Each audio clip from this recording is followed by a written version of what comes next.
This is Jay Michaels, and it has happened. It is back. The preeminent LGBTQ theater and film festival is back in New York. The Fresh Fruit Festival has returned after an absence, similar to the one that all of theater has exuded for the last 2 years. It has returned with a group of plays that are really quite brilliant. It has taken my breath away as I get to know all of the authors and all of the projects within this festival, which is happening starting this week. We have here an old buddy of mine. We have Sarah Elisabeth Brown. Now Sarah's piece, Sassafras and the Captain, is that the name? That's what it's currently titled. Anything called Sassafras got my attention. This is really wonderful. Its history is amazing. It was performed already on stage. Then it became a film, and now with tweaking and updating, it is back on stage. And I'm thrilled to be here with Sarah, the playwright herself, and Clara Tristan and Alana Jessica Martin, two of the stars of this piece. How are you all? How's everything? So good, Jay. Thanks for having us today. My absolute pleasure. I could see you're all like, oh my God, he just said we open this week. Oh my God, I think we do. Sarah, let's start with you. Tell me about the project. Tell me about Sassafras. Oh, you should let Sassafras tell you about Sassafras. But it's set in the early 90s. It's a surreal kind of piece. We had a lot of fun with it in San Francisco. That was the original production. It's a lot about role playing and non-monogamy and kind of BDSM. But when I say those things, it's all in a very light flowers and candy kind of version of all that, which at its core it's very much about finding your identity in your early 20s. And it was at a time when, like, this is before gay marriage was ever dreamed of, and there was a sense of reinventing relationships. There was a creativity in the air. And there was, in this community, in this enclave of San Francisco grunge dykes, there was like a lot of focus on like role playing.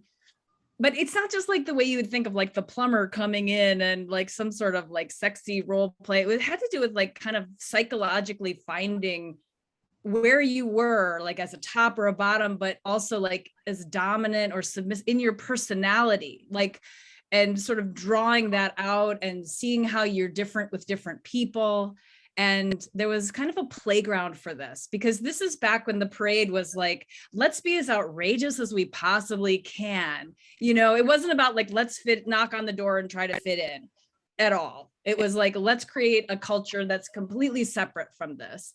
So I almost feel like this is a snapshot of a period of time when, like I say, there was like creativity was afoot. Like, what can we do differently? How can we not have heteronormative relationships? And what can that look like? And where does that kind of like fall down and make a big mess? And where does that work? And how does that give a new access to finding yourself as a young person? And, where does that go too far and just become chaotic? And all of this is happening in kind of a fast, fun, farcical style, I would say. Like, this is definitely not like full on realism.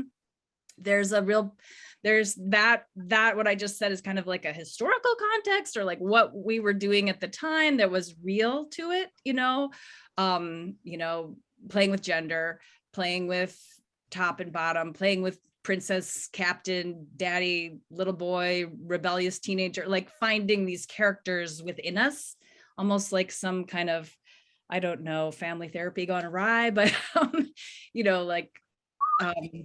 there was this, anyway, there was a psychological component to it that was combined with fun and a kind of expanding of boundaries, maybe like its own sexual revolution, but in a relationship revolution kind of way.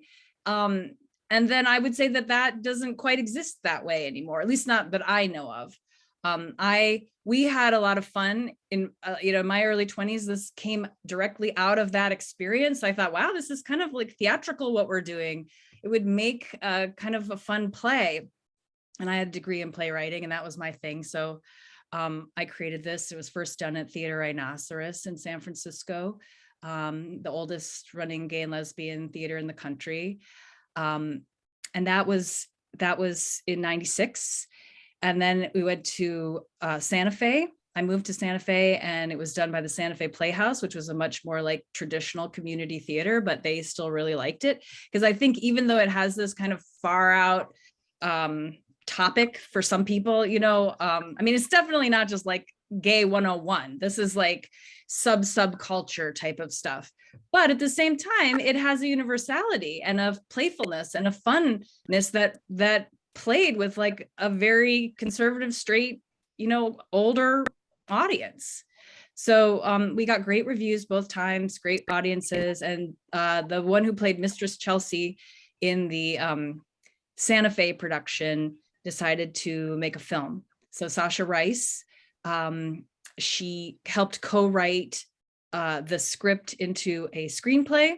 And in 2000, we made Mango Kiss, which was distributed by Wolf Video. It came out in 2003, 2004, ran the festival circuit, won lots of awards, and then was distributed by Wolf Video and ran on Netflix and Logo for like 10 years. And so that was the history. So basically now I feel like the Fresh Fruit Festival has given me this opportunity to kind of revamp some of my work. Like we had Lovebird Jamboree in 2019, which was something that which Alana was in. And we won several awards at the festival for that. And we had an amazing time. And I'm finding that a lot of my work is finding more of an audience now. It's just, we're just more in the conversation about gay culture, you know, the LGBTQ plus culture, transgender issues are more forefront. So there's, I would say, curiosity, I think, now for people around like, oh, this has been going on this whole time. What is that about? Let me hear about that, because it was kind of like a secret culture then. And, you know, which I think a lot of that inventiveness was able to happen in that kind of separate culture. But now we're coming more into the mainstream, and, you know, people want to know what that was all about. What was discovered in those subcultures? I think subcultures are kind of hot right now in a certain kind of way. And Sure. And so I guess the final thing I want to say about this is that we had a lot of fun. I had a lot of fun with this in my 20s, and this version has been revamped and reworked, and I'm now having a lot of fun passing it on to the next generation and letting them play with it. You know, we had a run with it. We had a lot of fun with it. And now I'm passing the torch on. It's like, it's a vehicle that's a lot of fun.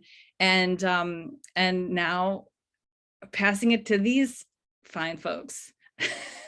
What I think is amazing, I remember the BDSM subculture in the days where there was like a door and you had a secret knock and you went in and there was a whole world behind that. And then you stepped back out, and if someone asked you, what did you do over the weekend? You said you went to see a rom-com and called it a day.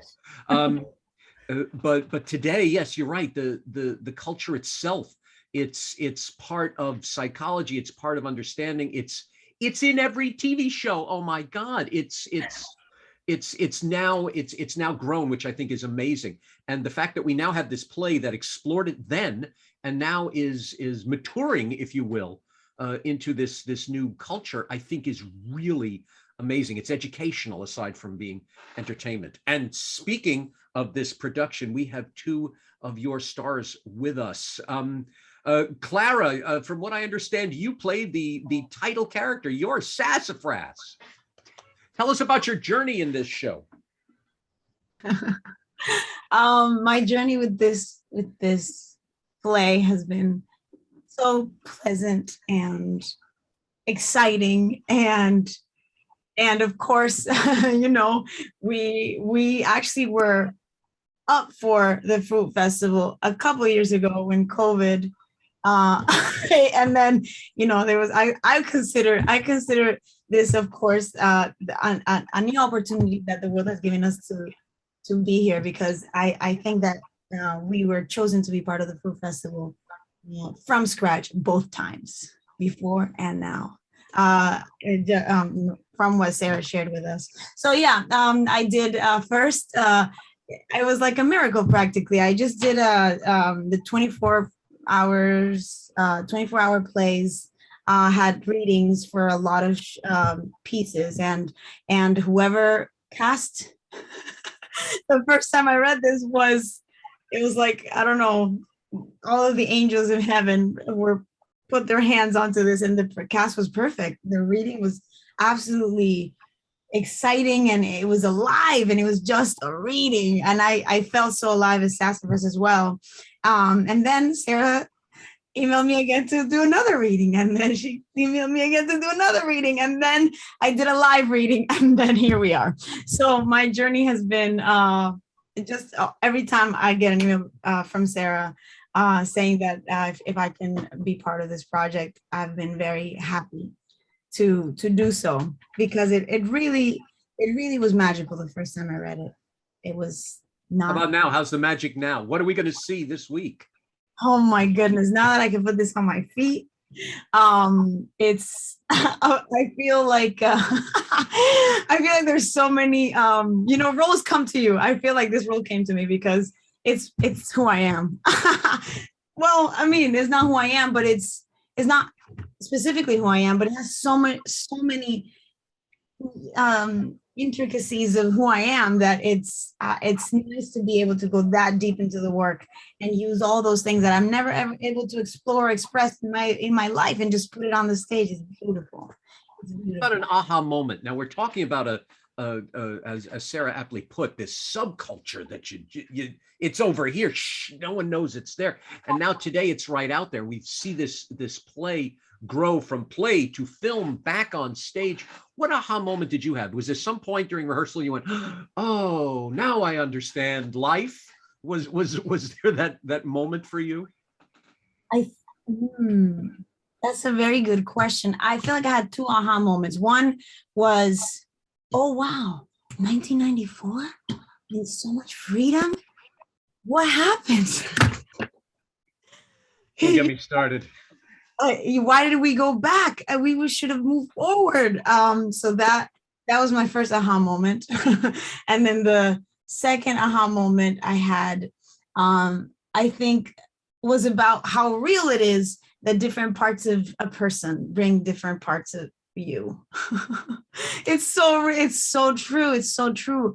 I actually have been thinking about this whole process has been very, very alive in me. Oh yeah, this person brought up this other part of me, and this, and they're all who I am. It's not like I can't cancel those. They just that different people bring out different parts of a person.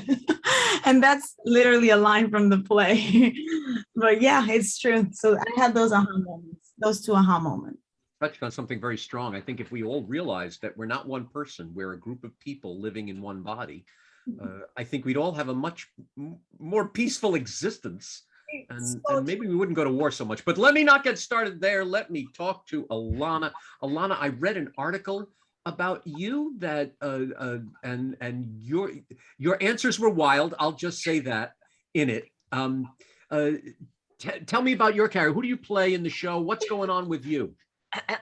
So I have had the distinct pleasure of playing Clara's best friend. And let me just say before I even get into this question, I watch this girl have an aha moment every single time that we're together. She is chock full of them. And we all call it the Clara Show because this show is such a gift to get to experience because she's in the lead. And to be able to play, my character's name is Isabel.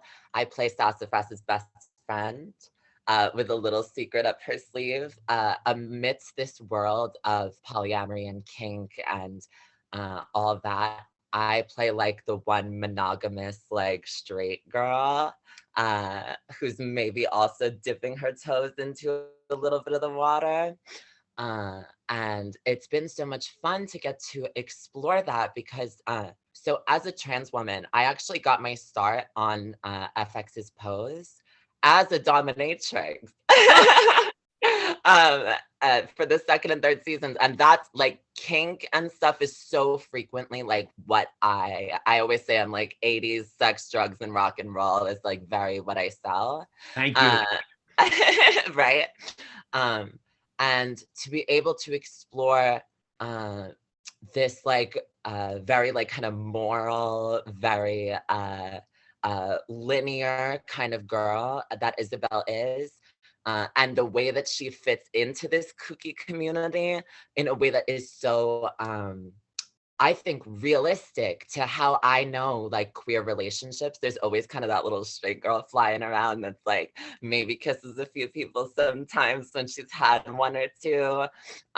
It's been really a lot of fun for me to get to explore that, especially as a trans actress, to be able to play a role that gives me life within my womanhood, not just within my transness, is such a gift. And Sarah's work since Lovebird Jamboree has been something I've been so in love with. And to be able to get to bring it onto the stage back at the Fresh Fruit Festival is really such a pleasure. I keep telling all my friends, I'm like, guys, this play is really actually good. Like, please come, you know. What when you come away from this play, because you're saying this play has touched you in so many ways, what are you most going to come away with when the curtain goes down? You all had the cast party. You wake up the next morning or afternoon, and you say, "Wow, what a great experience!" Because what's the thing you're taking away from this play? Yeah, I think there's two mains in that. The first is just, and this is the same kind of thing that happened with Lovebird Jamboree, our last show. The magic of this cast, we're returning again with two of our old castmates, Kian and Avery as well. And to be able to have that kind of harmony, it's really like a symphony going on stage. And to be able to not only present that to the audience, but to feel that together is so rare nowadays, especially after having been locked inside for like 2.5 years, to now be able to be on stage, like getting to share these stories is so incredible. Like, this is my first like stage performance, like play, since quarantine and everything. I've done like the last time I was on a stage was probably like activism, like giving a speech, for like 2.5 years. So it's such a gift to be able to do that same kind of thing in a different way with all these people. And really something that the second part, that's the one. So first is definitely the cast harmony. Love, love, love. That like little magic is something that's so rare and so beautiful to get to share. The second part really truly kind of hits. I'm going to touch on something that Sarah was talking about a little bit too, with this time period, right? So we're looking at like the 90s, right? San Francisco. Going on at the same time across in New York was like, it's like a rent time period, right? And we're really looking at like the AIDS crisis. And I think that a lot of the reason why sorry, just lost my train of thought. If we're looking at what the AIDS crisis did to the queer community and the storytellers there and the artists there, if we're looking at why we haven't been able to explore these things in a public setting, like in the in art as frequently as now we're getting to do with this show, I feel such a responsibility to the artists of that time and the queer people of that time to be able to share not only what was going on, but like their love and their passion and what got them up in the morning, because we don't have those people anymore. You know, that was a plague, much like what we've all been through for the last 2.5 years, and one that was grossly ignored by the government. And that swept out a lot of like kink and BDSM exploration as well. A lot of those knock knock clubs. I got arrested in one of those on television. It was like we played the Giuliani cleanup, and to be able to give life to queer people in that time in such a special way, and to be able to tell a story of love and family and the different ways that we can love and the different ways that we can have family, is such a gift. And that's not only something I'm going to wake up with the next day, but the whole next 365. Great. That's great. I agree with you. I every day I see a face of someone who I lost during that time period. And for us as artists to be able to simply perform, to simply step on stage or step in front of Zoom or whatever it takes, whenever it takes to get the message out through art, it's in some small way keeping them alive, keeping them going. So I'm so thrilled you said that. Got arrested on television. Here's the secret. Look, go to clubs that have back doors. That's what you do. Clubs that have back doors. Literally. I won't say how I know that. Anyway, okay, so Sarah mentioned Sarah made a pithy comment before we started recording about dead playwrights. Let's talk about the fact you have a living playwright, and a living playwright who lived through this time period and is smart enough to understand how to remold this play to this time period. What were the advantages to having that living playwright right there to answer your questions? I open it up to both of you. What was the good stuff that happened because you were able to email the playwright? Wow, it's funny. I feel like Sarah gave us a lot of freedom. I feel like all of our answers were cleared up, were talked about through our director, and even in the reading as well. They had a clear vision of what they wanted to create together, Sarah and Kate, and how they wanted to not adjust it to this time, but more so a couple of things that could be more relatable nowadays. I'm thinking about specific moments, even for Alana's character that we spoke about. I'm talking about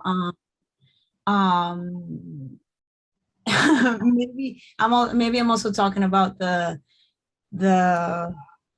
no, I think yeah, it's on the lines of what some characters, the words that some characters were saying, and how we can make some of those words be more relatable to in today's language, but still keeping the period piece, because it is a period piece. I think that we spoke about that since the beginning, because we do want to, show people today what that was like, and have people have thoughts about what is like, how is that similar to their lives now? Like what's their role play today? How are they role playing today? It's more like a conversation, and it invites the audience to a conversation rather than oh, look, this is how we're doing, this is how we did it back then, and then disconnect. No, it's actually, oh wait, I relate to this and this and this other thing. Oh, this is how it's happening now, but that's how it happened before, or still happening now this way. And I feel like I have something like that. This play actually helped me realize what my role plays are in my personal life. I'm like, oh, I definitely do that. I keep telling my cast, I'm like, oh my God, I'm a little princess. That's a quote right there. Oh my God, I'm a little princess. You bring up something very powerful, the paradox of the period piece that is able to translate into modern time, and I think it's laudable that this is one of those pieces. I'm so glad you mentioned that. Alana, how about you? The playwright's living and breathing just in another time zone. How has that helped you? First of all, so glad that Sarah's alive and well. But if you have other goals and need us to hire a hitman, I will do that for you. No, kidding. Working with Kate and Sarah again it was immediately my first draw back into this show. As soon as I saw Sarah's email, I was right on from day one. Like, I could not be more excited to join again. And it is so much because I think that storytelling, it should never be set in stone. It should never be so like it should be something that is alive, that breathes, that has potency in that way. And that's something that Sarah and our director, Kate McConnell, believes so much in, that I got to see so much from our last show, Lovebird Jamboree. So then to get to do it again here in Sassafras with such an interesting dynamic setup and show is so much fun. And especially as a trans actress, I'm kind of cornered into shows a lot where I have to do and say things that maybe would not be my direct preference. But Sarah and Kate always make it abundantly clear that my safety and expression is what's pinnacle. And if there are things that need adjustment or need accommodation in that way, I think it's not only invited but celebrated. And in that way, I have so much fun getting to tell this story with them. I've been telling my friends this is like my favorite stage part that I've had in a while, and it wouldn't be possible without the true magic that comes out of Sarah's little fingers and Kate's mouth box. It's really interesting because as a trans artist, you're bringing a whole new dichotomy to every role you do because of your own sensibility. So you are being challenged as much as they are challenging you. So I think that's really great. I think you are giving them a challenge, they're giving you a challenge. I think it's really marvelous that you're doing it's top for top over here. There you go. All right, Sarah. Well, yeah, okay. Yeah, I want to say, like, first of all, Alana could play any role in this show. When we were doing like auditions, she was reading for other parts, and she and Kian, another person in the show, could do the whole show, just the two of them. They are so amazing. And Clara is, she's a revelation in that she's so facile, and that she can go into this child place and this dominant place and this angry place and this charming place. It's like, that's what drew her to us, to her, is how she can move into all those different spaces and roles so easily. And it's enormously entertaining. So I just want to say that about the two of them. They're both forces of nature that are just like extra larger than life and amazing to see on stage. Just brings so much. You guys, those of you come to see this, are you going to have a really special treat, because seeing them live is something else. Yeah, so I was saying before we started the interview, like, I kind of understand that the comment, the best playwright is a dead playwright. And of course I don't want to die, but I mean, you have to know when to step away from the work. And, my part is really up front. So, we got to, and Kate McConnell and I have done many shows together. Before we did Lovebird, we had done a lot of readings together, and her specialty is development. So we have a flexibility and an openness together, and we have a language, we have worked on pieces together. So it's not one of these situations where we're coming in with a script and we're like, don't change a single word. I think that's probably the more common thing. But Kate, I think in particular, has wanted the actual people who are playing the roles to bake themselves into the characters, to fuse themselves into the characters and their own identities, becoming these character identities. So, I left it completely up to the cast to deal with, like, the pronoun issue, for example. That's one thing that's really different now than was in the 90s. In the 90s, we just used he and she interchangeably. I mean, like a butch woman, we would call him our man, or she's a woman, like we just use those interchangeably. Now we have a much more advanced sense of identity and kind of respecting where people want to go with. Right, so that was one thing. The issue of pronouns is something that I left up to Kate and the cast to decide what felt right in the moment. And that's just an example. Now, I really wasn't doing a lot with the cast while rehearsal was going, because that's the time to step away. That's the time the playwright needs to step away, because if you're standing there as the playwright, the cast is going to kind of be looking between you and the director, like for your little facial expressions. They're going to want to know, do you really agree with what she's saying? Or, so I think it's best as a playwright to step away and let the director take it.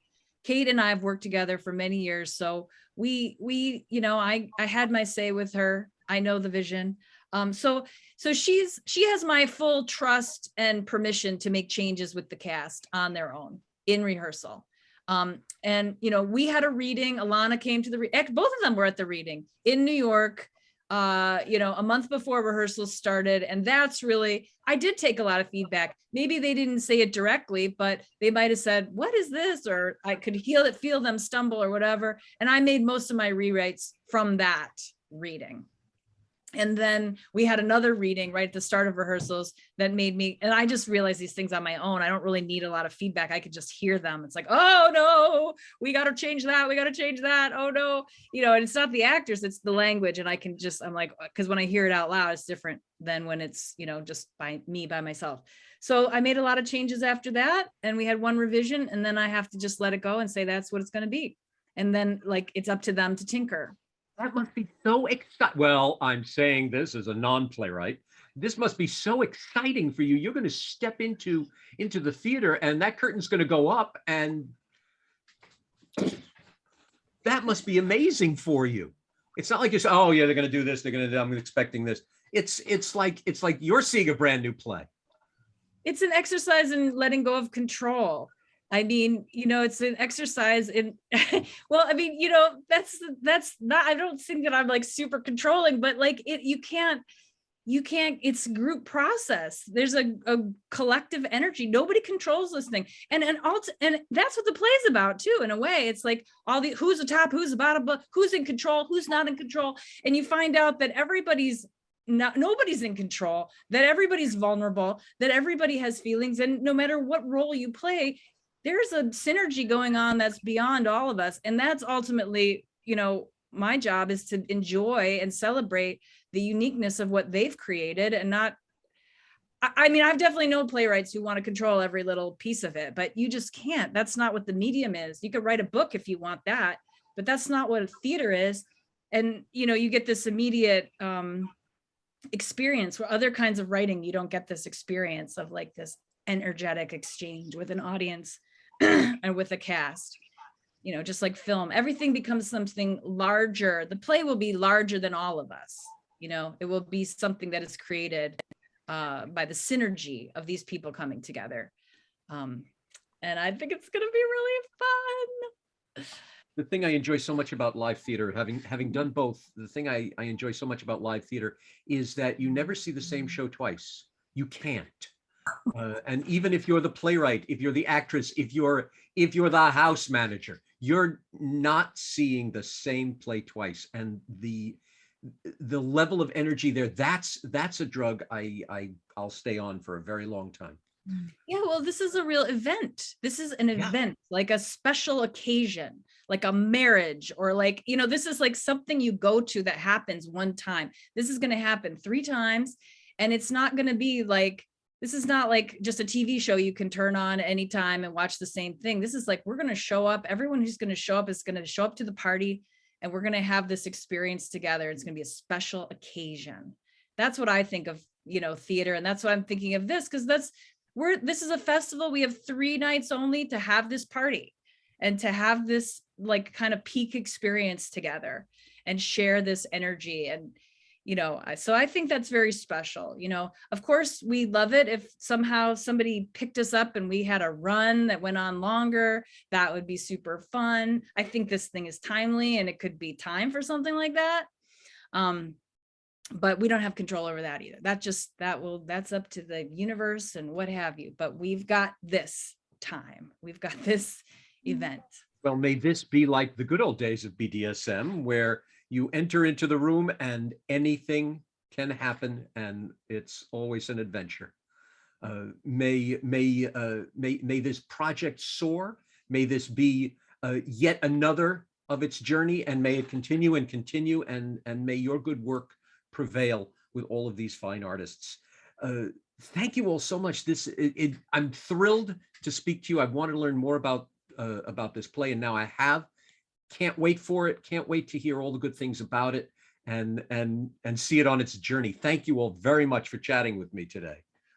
Thanks for having us, Thank you Jay. so much, Jack.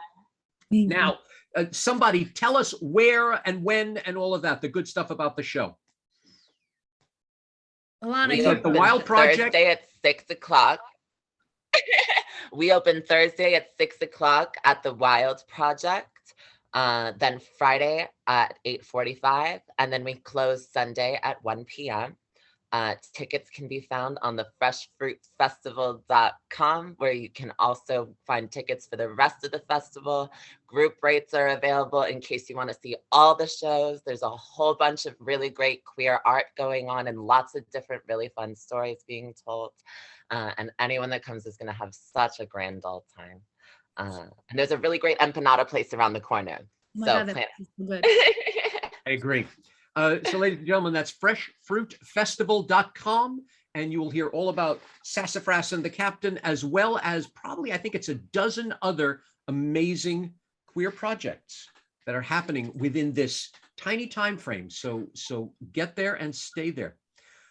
Thank you all very much. Great speaking to you. Here's to the show. Can't wait to see what's going on with it. Thanks. Toodle-doo. Ciao.